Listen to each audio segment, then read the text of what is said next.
I got stuck in Mexico City.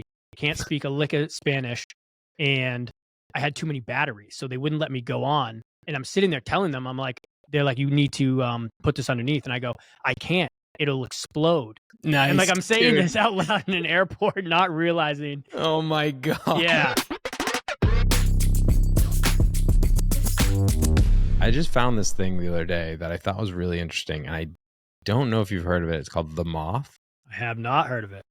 So I'm listening to a book. I forget what the book's called, to be honest, but it's about like this guy who started a DJ company when he was, I think it was like early 2000s, and he was a wedding DJ. And he basically talks about how storytelling changed his whole business. And it was about the couple and less about the DJing. Anyways, in the book, he starts talking about this thing called The Moth. And so I looked it up. This guy in 1997 started this company, The Moth, and it's a storytelling company. And it's basically storytelling competitions.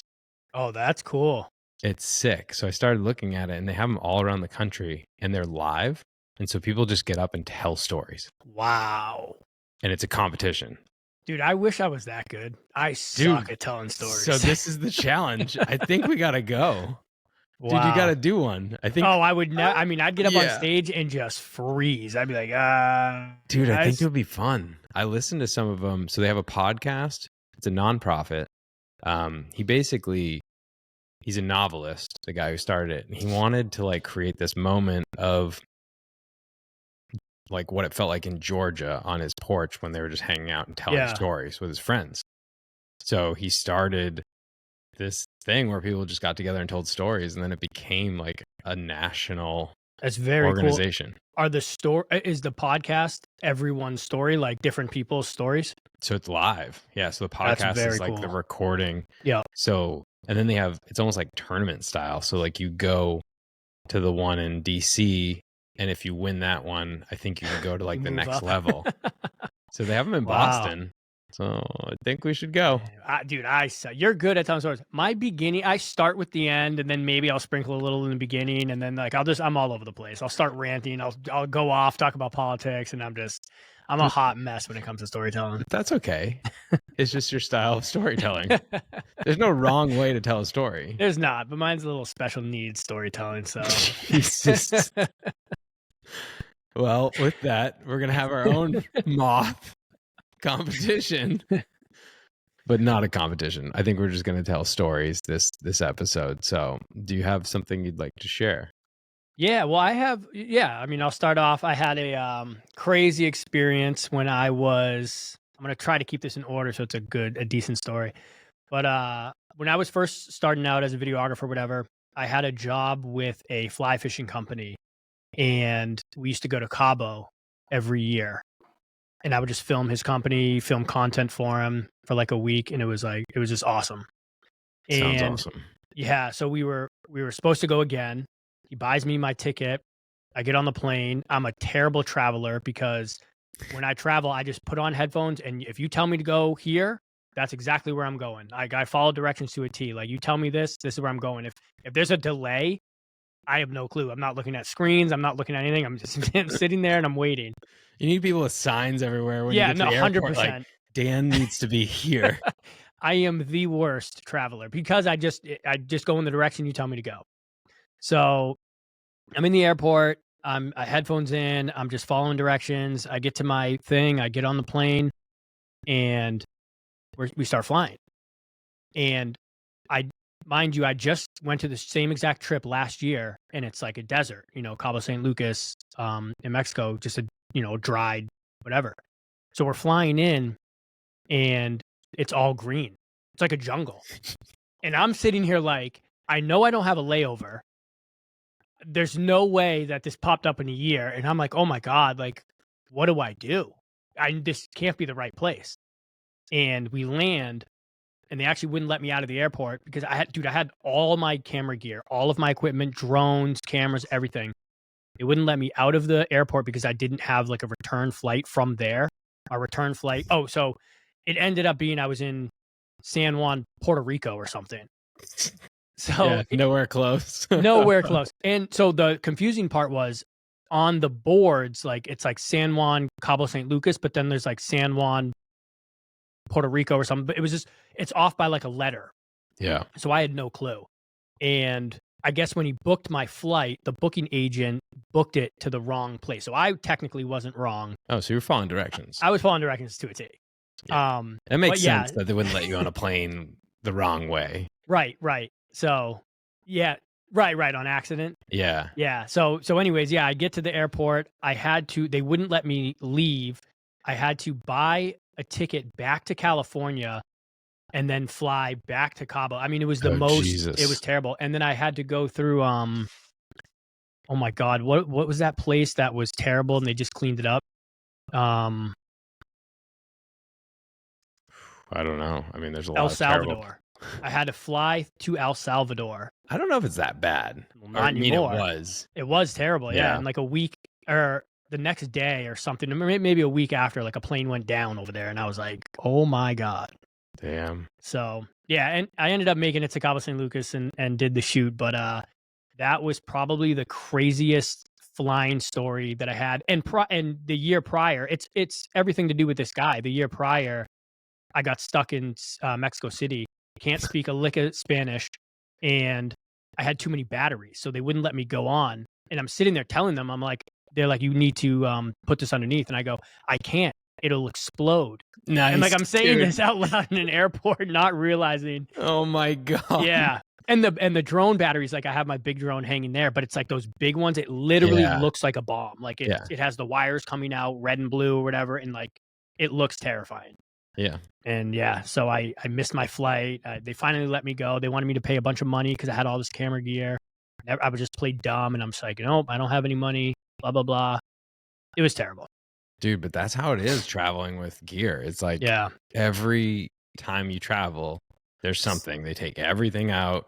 They look at it. They ask questions. And I get it. Some of it looks sketchy. Yeah. But I mean, speaking of traveling with gear, that's like I went to China once, and knowing I was going to China, I was like, okay, I'm going to bring the lightest amount of equipment. So I brought a backpack and no Pelican. And so I just brought my camera. I fit the red in the backpack. So I get to the border, and it's just me by myself traveling.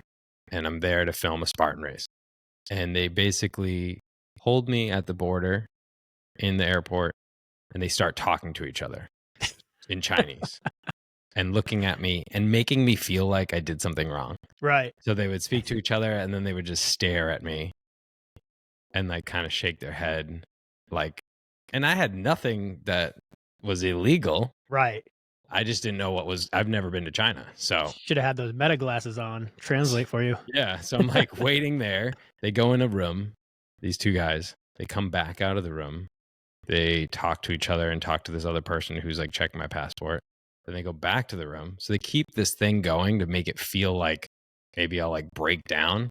Yeah. And they finally let me through. And I think what it is, they asked me why I was there. I was there for work, travel / tourism because of the way that we were in and out. We were there for 72 hours. And so I guess when you go to China and some other countries, like maybe even Mexico, they charge you to enter the country sometimes with your camera gear because they think you might be selling it there. Yep. And I knew somebody that went there with Pelican cases, and that's like a sure sign you're going to get charged. They had to pay $10,000 to just go into the country for their shoot. Yep. And you don't get that back. It's insane. Yeah. Just because they think that you're going to sell it and make a profit. And they have no way of tracking that. So I guess on both sides, it's like, I get it. Like you're just trying to watch out for people selling equipment that at lower cost for no taxes, but also like, how are you? But do you even think that money's going to them? They're just pocketing that. Maybe. I don't know if the people that are doing it are pocketing it or if like part of the government is. Because I feel like if you are at the border and you pocket 10 grand, I mean, that's going to be on cameras and stuff. And in China, I don't think they're going to let that fly. Maybe not in China. Mexico, they don't give a fuck. I don't think they have cameras. True. I don't know. It's just funny when you travel with gear and don't know those things. I guess there is a way though to forget what it's called, but there's a term for it. You can fill out this paperwork that allows you to travel internationally with gear, and you basically letting the country know, like, I'm arriving at this date with all this gear, and they know that you're a production company from the US going to film. So Yep. there's like legit ways to do it, but I think it costs more money. It takes a lot more prep. And a lot of the times we're shooting stuff, it's not well in advance. You're not like, oh, I've got 6 months to plan this international travel. It's usually like a month out. Yeah. Back to the Spartan races, I can't believe you were shooting that with red, because I back know, then, the dude. hard drive space was ridiculous. It was crazy, dude. We didn't do full races. So like I'd bring the red and I'd bring a Sony A7S II. And the A7S II is like basically on all the time. The red was like interviews, shoulder mounted for like specific moments. Okay, yeah. Yeah, we weren't filming like the action stuff. Like anytime somebody would come out of the mud, we had like the slow frame rate. Yeah, I had Yep. the Dragon, so it was 6K. Um, it was sick for that stuff. But yeah, I Yeah. mean, we weren't carrying it all around for the whole race. But in China, we used a drone, and the guy that was using the drone, the local guys were like, "Oh, you won't be able to fly that here unless you put tin foil over it to block the GPS." No way. And so the local guys told us that, and so we were able to do that. This But guy, who's tracking the GPS? no, it's just a geofencing. Remember But we talked about that last time? It's yes, like but you could go manual mode, and I thought the geofencing wasn't a thing. I, I think I don't know if you can still do that anymore, manual mode, Mm, but that's one way to block it is you put yeah, that's tinfoil over your cool. drone. Don't recommend it because it also I think it takes away everything like detection. Yeah, Like you don't know where it's gonna go. So yeah, little tip of drone with the tinfoil on it. that's cool though, shoot. Yeah. Yeah, I mean that red camera was sick, the Dragon. I had that for a while and then I went to Atlanta and Atlanta swallowed all my gear whole. So I Dude, tell went, that story, that's dude. wild. Yeah. So it's during COVID. So we get a production. We're shooting in Seattle, um, and Atlanta to do these story pieces. We have a small crew. It's me, one other camera guy, and a photographer. And so we have remote producers. We're just trying to travel as light as possible. We have all of our gear, Pelicans. We're done in Seattle. We go to Atlanta. We get to Atlanta.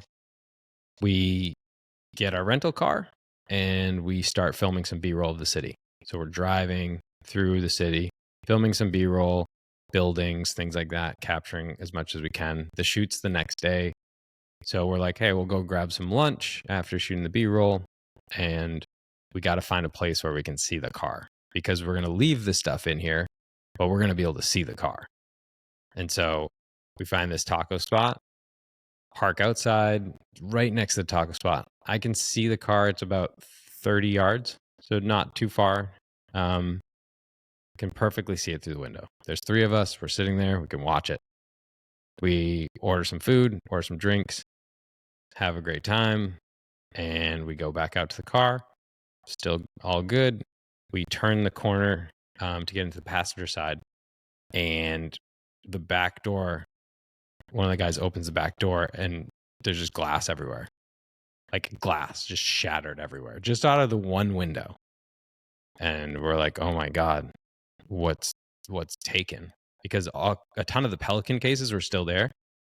So basically everything was gone. Did they open the Pelicans and just take everything? Some of the cameras were out of Pelicans because we were filming with them. Yeah. And some of them were in Pelicans. They did open them. So we lost a laptop, an iPad. I had a Ricoh GR little camera that had like a bunch of family photos on it, gone. Let's see, GoPro, Red Epic Dragon. We lost some Sin lenses, Tokina primes that were like $3,000 a piece. Dang. Komodo 6K gone.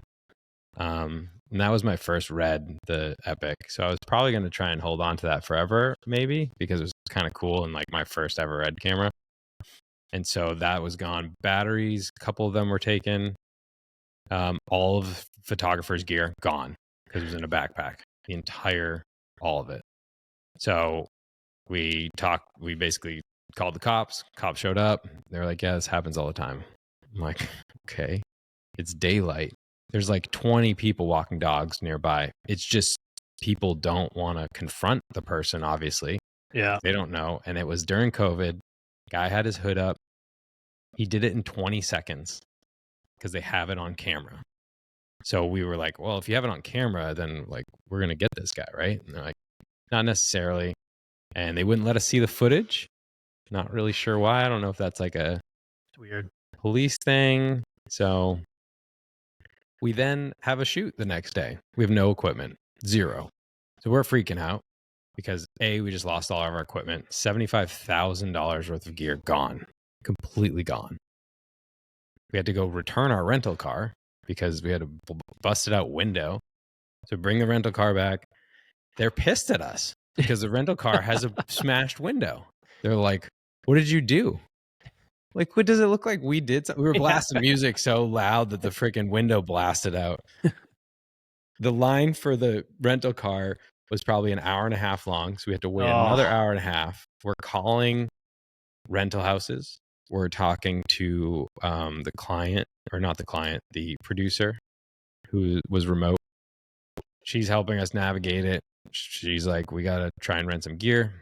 So we were meeting up with a local sound op. So we hit him up first to be like, do you know anybody in Atlanta? He's like, yep. So we rented all of the same equipment and we just had to shoot it a little bit differently than we planned, but we were able to pull it off the next day, still shoot everything. At least we didn't lose footage. That would have been terrible. Mm-hmm. If they would have stolen hard drives with footage on it, but we didn't have that yet. So that was good. And yeah, it was crazy. I mean, it was crazy to be able to go through all that, then have to shoot, and then have to deliver content still. And the guy who was the audio guy. So the next day at the shoot, we had 2 cops with us the entire time. And did you have to hire them? Yeah. Yeah. And apparently that's a thing anyways. People are like, oh, if you're filming outside anywhere, you should have a cop with you. And so they're basically just film cops. They're not like Atlanta PD. It's just retired guys who are now like security detail. Because the audio guy that we were with, who's local there, said this happens all the time. And he was on a shoot where they got held up at gunpoint while they were doing interviews for all of their gear. That's so wild. It's crazy. And I'm sure not all of Atlanta is like that. And I'm sure you could find that in like LA and other places too. It's just, it's a lot to take that in and for me to want to go back down there to film because it seems a little uneasy down there. Do you know, I know what would happen if we were held up at gunpoint? You would pull out your camera and start filming the moment. You'd be like, you'd be sneaking it. Dude, I don't know. The cool thing is the cameras were bricked. So like the Epic Dragon, I don't think they could do much, but the Komodo, all the new Red cameras, probably a lot of the new big Sin cameras. Because when you call them, you can tell them to shut it down. The company can somehow shut down the camera. Yeah. I think it's through the Wi-Fi in the camera and also just the serial number. They basically make it known like that serial number is stolen and there's no longer like repairs or anything that can be done to that camera. It's crazy, man. That's wild. Dude, your storytelling, like I felt like I was there. Like, dude, you're so good. You should enter. Dude, I'm telling you, that was so good. I'm gonna enter regardless. You know that. I'm gonna do it. I think you should go with me, and you don't have to do it, but maybe you would do it. Oh, I would. I could tell you right now, just like I don't go in the water or the ocean, I would never do that. I would never go on stage and start talking. But why? Because it's uncomfortable, right? Not. I think doing uncomfortable things is good because you learn from them. I just suck. You saw where I was going with that. Telling stories. You don't suck at telling stories. I think there's a different way to tell stories that can become more appealing. I don't think I just have to learn the art of storytelling because it's an art and it's amazing when I have some friends who can tell the funniest and best stories ever. And it's just like, if I was to tell that story, people would probably just walk away, be like, You done? Because I got shit to do. Well, I think you have Like, to I've learned to try, and I'm still, like, learning this, but I've learned to try and read the crowd, like, when I'm telling a mhm. story or telling something that I think is going to be funny, I start to read how people are reacting, and I either, like, cut things short or add in things that aren't fake, but, like, tones that feel like it's gonna help, like, comically tell a story, like, change your voice style, like, "Oh, and then Yeah. I was like, oh, shit." Like, Yeah, see, because my then brain just people doesn't work like that. but I think you're able to kind of control the narrative and the story by also the tone that you tell it, Definitely. Yeah. and so that helps people pay attention. It's fun. It's fun to, like, try and learn what people wanna hear because that's all marketing is. Oh, yeah.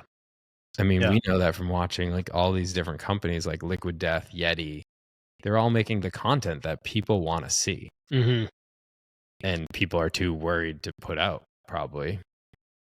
But I think it's a lot of the storytelling that we see nowadays is, like, either too forceful or people that haven't really developed what their brand is going after anyways.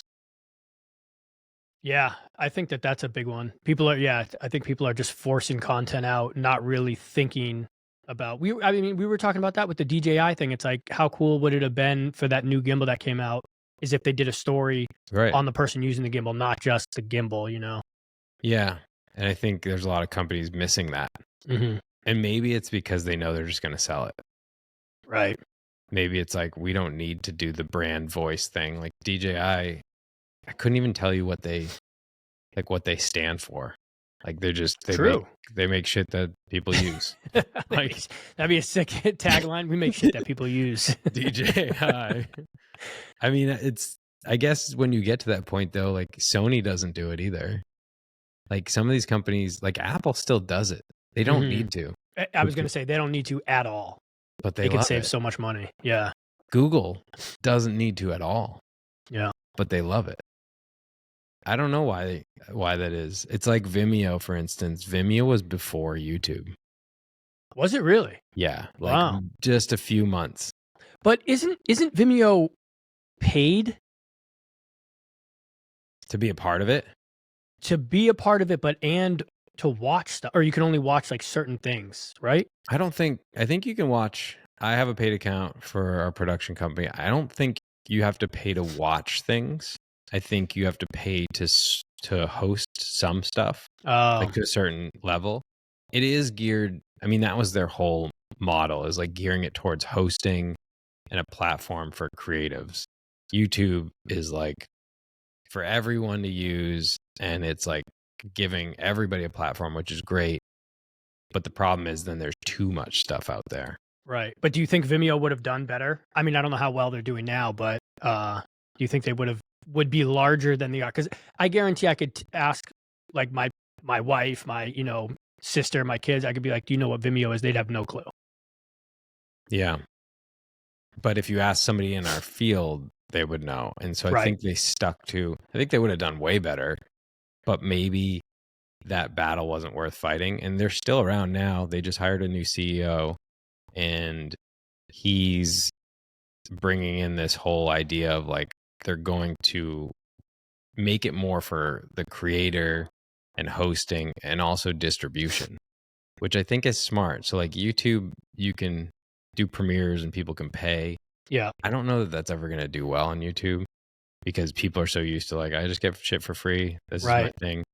The one thing I Vimeo. like, yeah. What? The one thing I like about Vimeo is it also you can do when you upload a video, you can do certain .coms. Like, cause I Right. do stuff on Patreon, but like if I type in, only access for patreon.com, it'll only allow people that are on that Oh. .com to look at it. So no one else can look at it, which is cool. Oh, that's sick. I didn't know that. Yeah.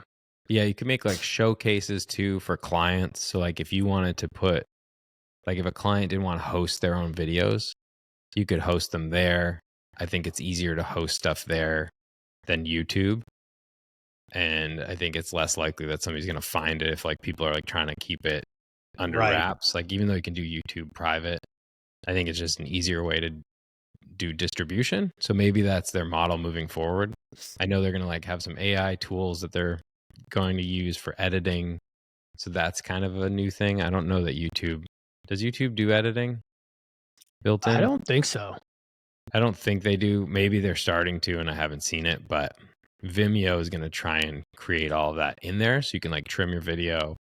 And I think to get more, I wonder if that's going to be a waste of time and a waste of money because, and the only reason why I say this is because you have more of a higher end clientele that is going onto your platform who clearly already knows how to edit and they're using true. professional editing software. Why would they then go down to a movie maker or an iMovie, type of Mhm.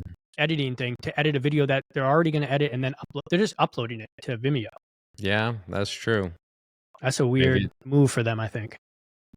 it's surprising that they even exist, to be honest. Like, I Right. know people are paying to host videos, but the way that YouTube is and how big it is, I just, Well, I only use Vimeo for that to be able to do certain .coms to the thing because I can't do it through Patreon and I can't do it through YouTube because you can't do it through private. So the only reason why I use Vimeo is that reason alone. so maybe that's what they'll just keep doing is it's a hosting and distribution platform, Hmm. which I think distribution, like, I guess I don't know what movie it was. I heard this from somebody else, but in the Oscars, um, a movie won that basically was like the lowest budget, which was like $6 million. It was like an independent film. I know, Still in the lowest millions. budget.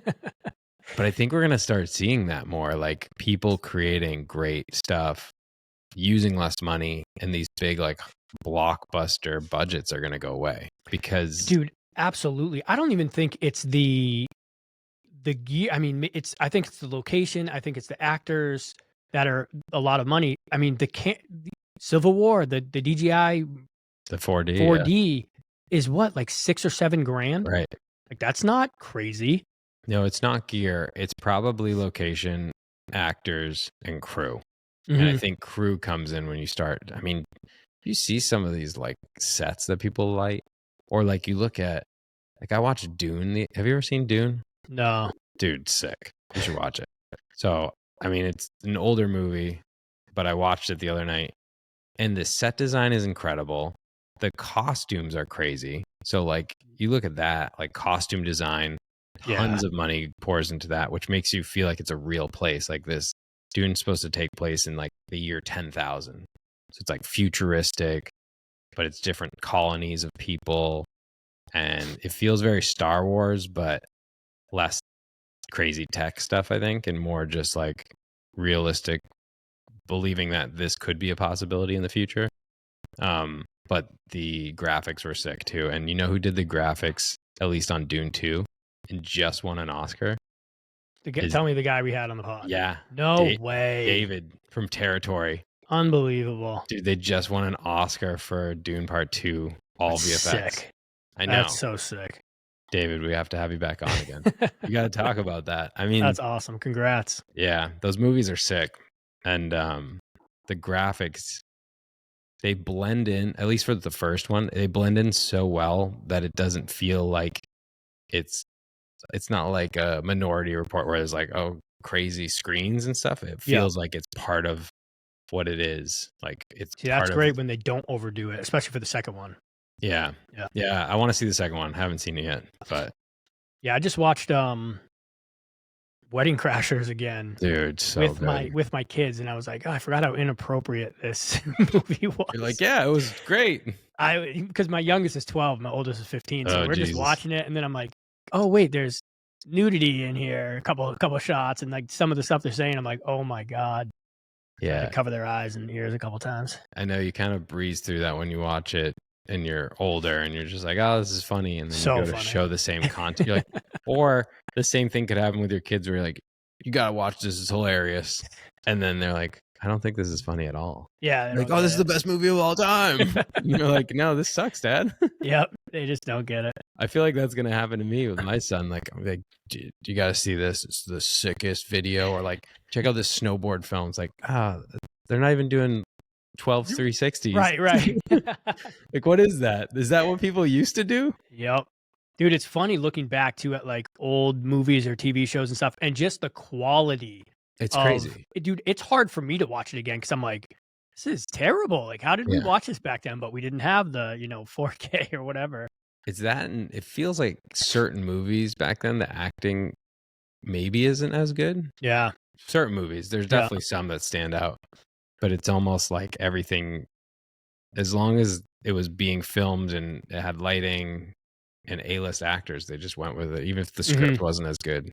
Yeah. Till this day, my favorite screenwriter right now, at least, is Taylor Sheridan. He's written all these like incredible shows. He wrote 1883, The Lioness, Landman. Dude, The Lioness, So good. so good. Dude. So good. Dude, have you watched Landman? No.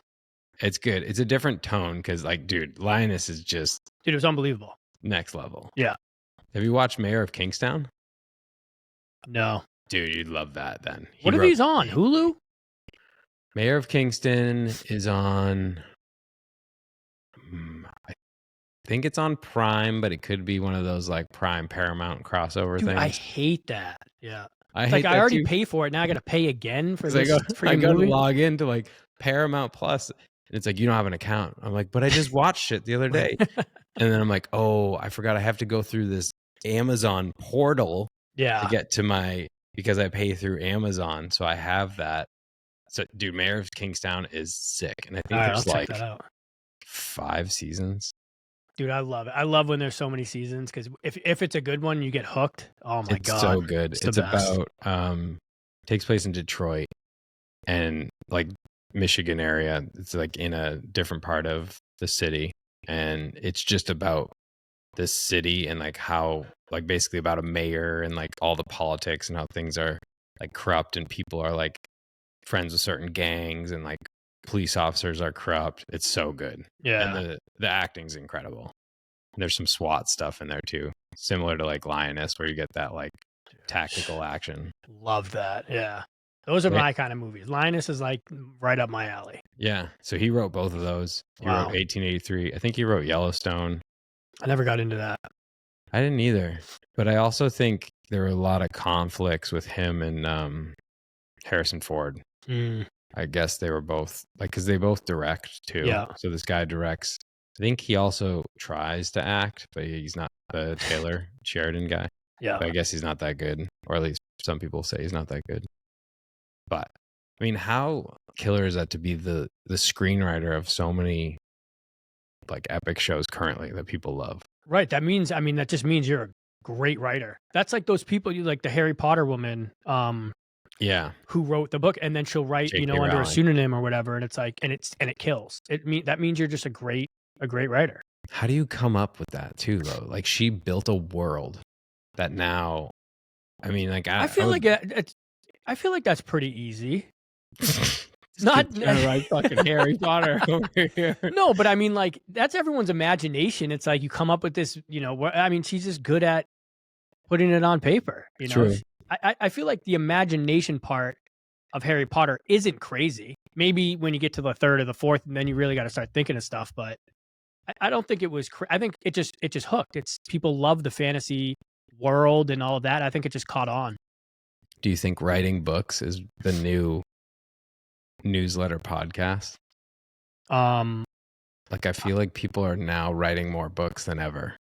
That, and I think that now I just heard this today, but you can write a podcast or a summary or whatever, and AI then will turn it into a podcast or turn it, so you don't even need to say anything. You just need to be a good writer, and then it will create whatever you just wrote. So Yeah, you mean like do the podcast? it'll do the podcast for you, right? And you just have to kind of prompt it. And I think that's going to be a game changer, and it's going to be a game changer to people who are great writers. Yeah, great writers and maybe don't want to talk or be on camera. Mm-hmm. And you could actually write these stories. Like, maybe people will start doing more. I think they've done them a couple times, but like podcasts where it's acting, where it's not video, it's just voice. Oh, we were talking about that. Yeah. And so maybe Yeah. they'll do some of that where they'll script it. And so you can listen to it. And it's like listening to a book, but it feels like a movie. Yeah. Dude, have you heard of KDP, Amazon KDP? No, Kindle Direct Print, Direct to Print or something? no. You can, if you have a book, it could be a book, it could be a notebook, it could be word searches, anything you want. You can sell it. You can create it and sell it on Amazon KDP. And when somebody buys it, Mhm. Amazon will then print it and create it. So you deal with nothing besides uploading your Damn. stuff, and then Amazon will create the book. They'll print it. They'll deal with the shipping. They'll deal with the customer service. All of it. And it's only on demand. So you like, it's when somebody orders it, they make the book. Yep. I mean, that's amazing to me that now, I mean, everybody has access now. There's no excuse for anything. There's no excuse for you can't write a book or you don't have the time or whatever. You upload it to this thing and it that's all you have to do.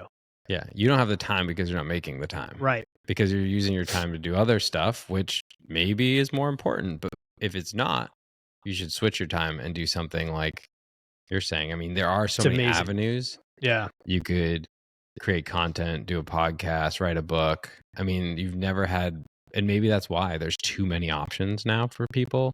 Right. That Well, it's hard to believe that you can do it. I think it's just people want the easy way out. And that's with everything. They want the easiest way to make money. And you know, you get the YouTube tutorials, you get all this. I mean, even master classes.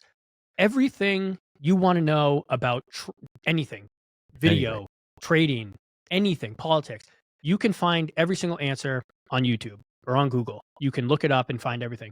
People want it all right there, but then they don't even want to do the work because someone will give you the playbook and you don't even want to like, you'll do, oh, maybe I'll do half of it. And oh, I didn't see a profit in the first, week. I'm done.